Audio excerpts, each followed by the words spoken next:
నమస్తే. ప్రస్తుతం మనతో పాటు ఉన్నారు RV tours and travels international sales head Chandrasekhar garu. నమస్తే అండి. నమస్తే అండి. ఢిల్లీలో చాలా మంది ఏ కంట్రీస్ ని విజిట్ చేయాలి, ఎక్కడికి వెళ్ళాలి నింపుకుంటూ ఉంటారు. ఒకటి టిక్ చేసుకుంటూ వస్తారు. అలా పెట్టుకున్న దాంట్లో భూటాన్ కూడా ఒకటి. అవునండి. ఒక్కసారైనా వెళ్ళొచ్చేయాలి. ఎస్. ఓకే. ఎస్. మన ఆర్వి టూర్స్ అండ్ ట్రావెల్స్ సిబ్బంది ఎట్లా ప్లాన్ చేశారు భూటాన్ ని? యాక్చువల్‌గా మీరు మనకి భూటాన్ అనేటప్పటికేంటంటే మనకి దగ్గరలో ఉన్న కంట్రీ అండ్ చక్కగా మన వెహికల్‌లో ఎళ్ళిపోయే కంట్రీ. అంటే సార్క్ కంట్రీస్‌లో one of the country. So, దానికేంటంటే మనకి వీసా అవసరం లేదు. మనకి డాక్యుమెంటేషన్ కూడా పాస్‌పోర్ట్ ఉంటే యెస్. లేదు పాస్‌పోర్ట్ లేదు, ఓటర్ ఐడీ ఉన్నా కూడా మనం వెళ్ళొచ్చు ఓహ్! భూటాన్‌కి. సో, ఆ ఫెసిలిటీ ఉన్న కంట్రీస్‌లో మనకి ఇదొకటి, తర్వాత నేపాల్ ఒకటి. సో, అందుకని భూటాన్‌కి సంబంధించి RV tours and travels 6 nights 7 days package తీసుకొనొచ్చింది. మనం ఆన్ రోడ్ వెళ్ళిపోవచ్చు కదండీ. ఆన్ రోడ్ వెళ్ళిపోవచ్చు. సో, ఆన్ రోడ్ కూడా ఎక్కడి నుంచి అంటే మనకి హైదరాబాద్ నుంచి బాగ్‌డోగ్రా అని మనకి వెస్ట్ బెంగాల్ ఒక ఎయిర్‌పోర్ట్ ఉందండి. అక్కడి వరకు మనం ఫ్లైట్‌లో వెళ్తాం. అక్కడి నుంచి ఇంకా బై రోడ్ మనము భూటాన్ అంతా చూసుకొని మళ్ళీ బాగ్‌డోగ్రా నుంచే బ్యాక్ టు హైదరాబాద్ వస్తాం. ఓకే. సో, మనకి 2 అవర్స్, 2½ అవర్ జర్నీ మనకి బాగ్‌డోగ్రాకి ఫ్లైట్‌లో. సో, అక్కడికి వెళ్ళి అక్కడి నుంచి ఒక 3, 4 అవర్స్ మనకి భూటాన్ బోర్డర్‌లో ఉన్న ఫుషిలింగ్ అనే ఏరియాకి వెళ్తాం.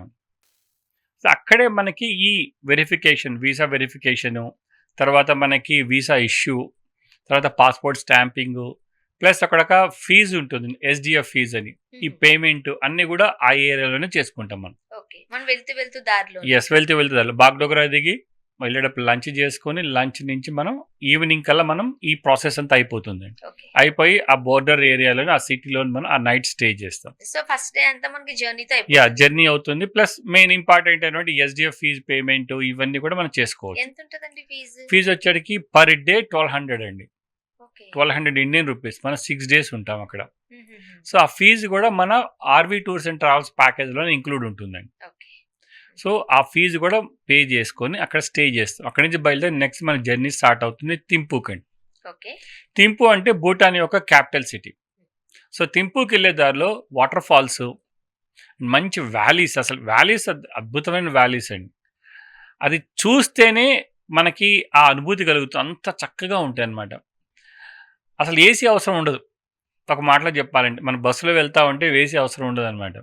అంత నేచర్ వండర్. మన పక్కనే ఇంత అద్భుతమైన కంట్రీ ఉందా అని అనుకుంటాం మనం. ఈ వెళ్ళే దారిలోనే మనకి ఇంకా మిల్రప అనే ఒక టెంపుల్ ఉంటుంది. ఆయన టిబెట్ యొక్క ఆధ్యాత్మిక గురువు. యాక్చువల్‌గా ఆయన హిస్టరీ కూడా చాలామంది తెలుసుకోవాల్సింది. ఆయన వాళ్ళ ఫ్యామిలీ కోసం ఒక తాంత్రికుడిగా అవుతారు. అయిన తర్వాత బుద్ధిజం గురించి తెలుసుకొని ఎన్లైట్మెంట్ అయ్యి ఒక పెద్ద యోగిలాగా మారిపోతారు. ఆయనకు సంబంధించిన టెంపుల్ ఉంది అక్కడ. సో, ఆ టెంపుల్ కూడా మనం వెళ్ళే దారిలో విజిట్ చేస్తాం. విజిట్ చేసి అక్కడి నుంచి థింపూకి వెళ్తామండి. థింపూకి వెళ్ళి థింపూలో స్టే చేస్తాం. నెక్స్ట్ థింపూలో ఉన్న మెయిన్ ఇంపార్టెంట్ ప్లేసెస్ అన్ని చూసుకుంటాం. అంటే దాంట్లో అక్కడ మనకి సింప్లీ భూటాన్ అని, బిగ్ బుద్ధ స్టాచ్యూ, తర్వాత మనకి ఒక బ్యూటిఫుల్ అమ్మవారి టెంపుల్ ఉంది, హిందూ టెంపుల్ ఉంది.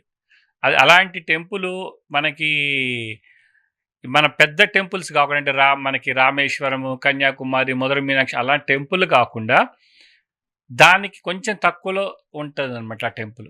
అంత బ్యూటిఫుల్‌గా కన్‌స్ట్రక్ట్ చేశారు అక్కడ. అంత ఆధ్యాత్మిక భావన కూడా అక్కడికి వెళ్ళిన తర్వాత అంత మనకి గణేశుడు, శివయ్య, గణేశుడు, తర్వాత శివలింగం అయితే బయట ఎవరైనా కానీ వెళ్ళి అభిషేకం చేసుకోవచ్చు. సూపర్. ఆ టెంపుల్ కూడా విజిట్ చేసుకుంటాం మనం. అవి చేసుకొని మనం థింపూలోనే స్టే చేస్తాం. నెక్స్ట్ ఇంకొక ఏరియాకి వెళ్తాము, పునక అని. ఈ పునక ఏంటంటే యాక్చువల్‌గా పునక వచ్చేటప్పటికి వింటర్ క్యాపిటల్ భూటాన్‌కి. థింపూ ఏమో సమ్మర్ క్యాపిటల్. అంటే పునక కొంచెం వేడిగా ఉంటుంది. వార్మ్ ప్లేస్, థింపూ ఏమో కూల్ ప్లేస్. అందుకని వాళ్ళు అట్లా షిఫ్ట్ చేసుకున్నారు. చేసుకొని మనకి ఆ పునక వెళ్ళే దారిలో దోచలా పాస్ అని ఉంటుంది. ఆ దోచలా పాస్ ఒక వ్యూ పాయింట్ ఉంటుంది.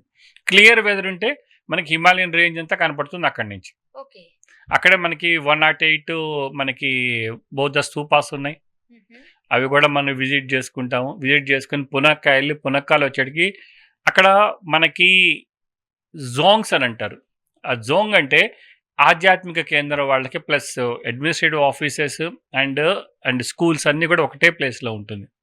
ప్లస్ పునక్కాలో ఉండే జోంగ్ యొక్క ఇంపార్టెంట్ ఏంటంటే మనకి భూటాన్ అంతా కూడా రాజరికం ఉందండి. భూటాన్ రాజ్ అని మనం వింటా ఉంటాం. అవును. భూటాన్ రాజరికం ప్లస్ డెమోక్రసీ 2 కలిసి ఉన్నాయి.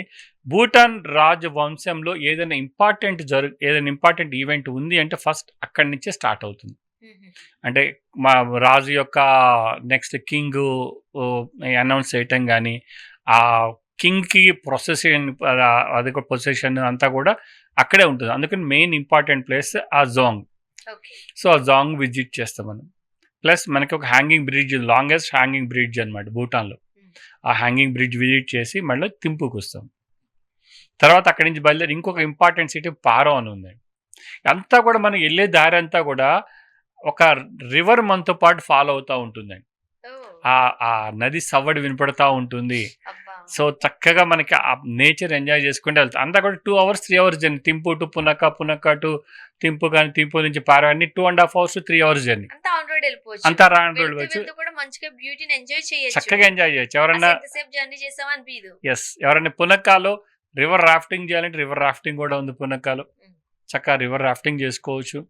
తర్వాత అక్కడి నుంచి పారో వెళ్తాం. పారో మళ్ళీ ఈ బుద్ధుళ్ళ యొక్క అక్కడ భూటాన్‌లో ఎక్కువ అన్నీ కూడా మానస్ట్రీస్ అంటారు. మానస్ట్రీస్‌లో మెయిన్ మనకి టైగర్స్ నెస్ట్ అనే మానస్ట్రీ ఉంది. ఆ మానస్ట్రీ కూడా ఒక క్లిఫ్ మీద ఉంటుందండి. ఎవరైనా వెళ్ళాలి అనుకుంటే మనము ట్రెక్కింగ్‌లో వెళ్ళాల్సొస్తుంది. వెళ్ళటానికి ఒక 3 అవర్స్ పడుతుంది. రావడానికి ఒక 3 అవర్స్ పడుతుంది. ఆ టైం కూడా ఇస్తారు ఆ మీరు. టైం కూడా ఇస్తాం. మనకి అంత హైట్‌లో ఉంటుందండి అది. హ్మ్.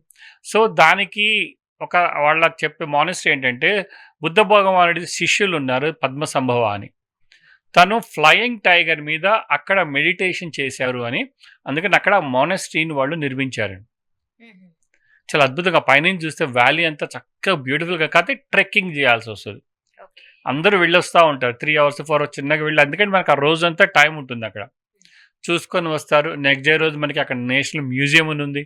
ఆ నేషనల్ మ్యూజియంలో భూటాన్ ఎలా వాళ్ళ కల్చరు, తర్వాత ఎక్కడి నుంచి స్టార్ట్ అయింది, ఎలా స్టార్ట్ అయింది, ఏమేమి యూజ్ చేసేవాళ్ళు ఇవన్నీ కూడా మనకి ఆ ప్లేస్‌లో ఉంటుంది. హుహు. చూసుకొని అక్కడే స్టే చేస్తాం. పారోలోనే 2 నైట్స్ ఉండి అక్కడి నుంచి బయలుదేరి మళ్ళీ మనం బోర్డర్ ఏరియాకి వస్తాం. ఓకే.